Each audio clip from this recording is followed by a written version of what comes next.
Okay, so let's talk about walking with a cane. A lot of people think that it's a crutch and it's going to make walking a lot harder, but quite the contrary, it's going to make walking a lot easier. And a lot of people think, oh, I'm using a cane, I'm getting old, my mobility is going down. But really, the prerequisite to using a cane is actually full strength in your legs and sufficient balance for you to walk without it.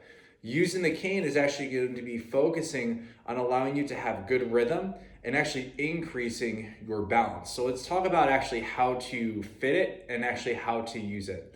So when it comes to fitting, whether it be your cane or even your walker or a walker, you want to make it so that it's the right height. Now, the idea is that there's two types of measurements we can use. One, when you have it in front of you, there's going to be just a slight bend in your elbow. I think it's usually less than 20 degrees because when your elbow is too bent like this, you're not going to get enough force pushing down into the ground if you need to. That's gonna be number one, slight bend in the elbow. The second one is actually going to be having it line up with this crick, this little wrinkle in your wrist when you're standing up straight. So as you can see, I actually matched it up with my height where it's sitting down, sitting right here. And so that should be number one, identifying the height. The second part is actually focusing on which side of the cane should I actually be using. So you always want it to be opposite of either the weak or painful or unbalanced side. We don't want it to be on the same side that you're having issues with, and I'll tell you why in a second. So you want it on the opposite end. So if your left leg is weak, painful, or it's the more challenged leg, but you're still again able to walk on your own, you're going to have it in your right hand. And so there's a couple of different sequences, we call them gait sequence, that you can do. Because it may be your first time using a walker, you might have to focus on more of the actual stepwise fashion. We call this the more basic rudimentary use of the cane, which is going to be cane, cane, affected leg, weak, painful, unbalanced leg, good leg, okay? Cane, weak leg, good leg.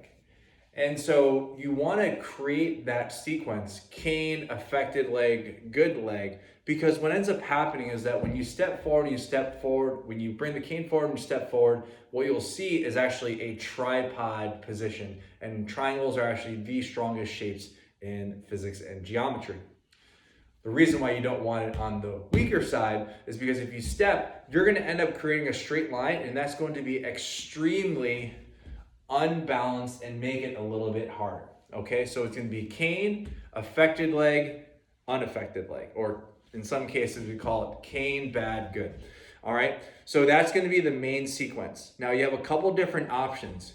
You can either step to your cane, which is the first option, to just give you a little bit more used to the rhythm.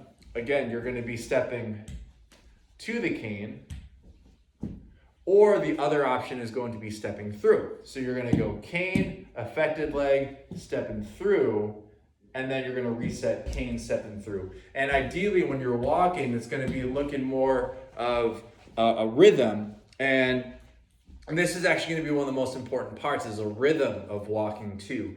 I find as we get a little bit older and we start to battle with an issue from one side to the other, we don't have as much trunk rotation. And if you don't have trunk rotation, you're going to be going side to side, and that's where things start to become extremely challenging. So when you're walking with the cane, you can end up going stepping through. And then the third piece is not only are you stepping through, you can also take a step and have the cane move at the same time. So that's going to look like this. You're going to step through, step through.